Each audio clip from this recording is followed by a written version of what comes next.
শহর থেকে মাঠে নেমেছে।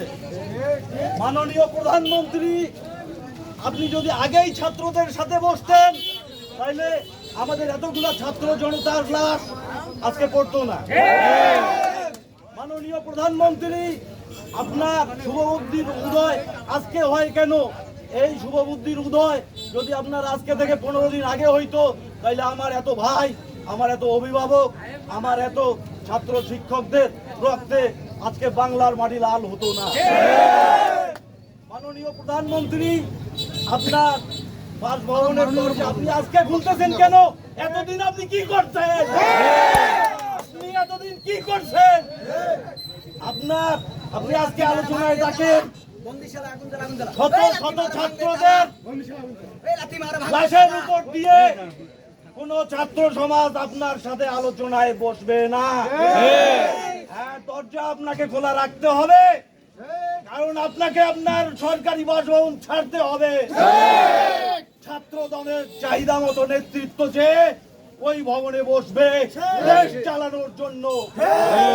আজকে 5 দফা 9 দফা 15 দফা নাই, আজকের দফা একটাই।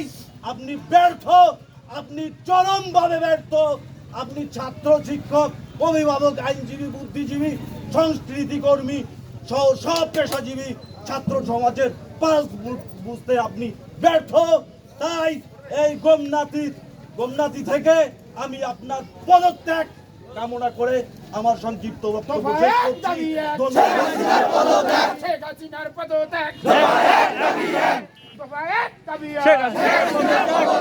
সংগ্রামী ছাত্র জনতা, এবার আপনাদের সামনে বক্তব্য রাখবেন বিশিষ্ট সমাজসেবক এবং একজন সচেতন অভিভাবক জনাব আফজাল হোসেন চৌধুরী হৃদয়। বিসমিল্লাহির রহমানির রহিম। শ্রদ্ধার এলাকাবাসী, আসসালামু আলাইকুম। আপনারা নিশ্চয় জানেন গত 16 তারিখে শুরু করে আমার ছাত্ররা, আমার সন্তানরা মাঠে নেমেছে। তাদের একটি অধিকার, চাকরি তাদেরকে কোটাবদ্ধ করতে হবে। তাদের ন্যায্য অধিকারের জন্য তারা 15 দিন ধরে যুদ্ধ করছে। শেষ পেতে গেল তারা যুদ্ধের মতো মিছিল কামান্ডার শেষ করে তারা কার্ফু জারি করেছে। তাই আমার সন্তানরা দাবি রেখেছে আপনারা কেউ ঘরে বসে থাকবেন না। এই ফলশ্রুতি আজকে আমরা নামছি, আমরা আমাদের সন্তানের জন্য নামছি। আমরা সবাই অভিভাবক ছাত্র, আমরা ঐক্য থাকতে চাই। আমরা সন্তানের দাবি করে থাকি, সবাই মানে থাকতে। আর এই সরকার কারো নিরাপদ সরকার নয়। এই সরকার মজুর, খেত মজুর, চাকিন্দার, ছাত্র, শ্রমিক, কারো ডাক্তার, কোনো পেশাজীবী নিরাপদ নয়। এই সরকার জুলুম সরকার, এই সরকার জনৈক সরকার, এই সরকার ভোট্য সরকার, এই সরকার ভারতের সরকার।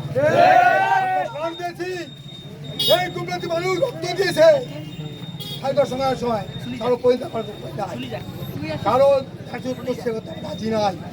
তাই অনুরোধ করবো আমরা সবাই ছাত্র এক থাকে, আমরা এই শোকের পদত্যাগ দাবি করে আজকে এই সব চর্চা। আসসালামু আলাইকুম। আগামীকাল থেকে আমাদের যশোর আন্দোলন আমরা রোধ করবো, যে যেখানে থাকি না কারণ শুরু করবো।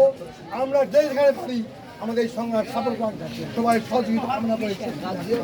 সময়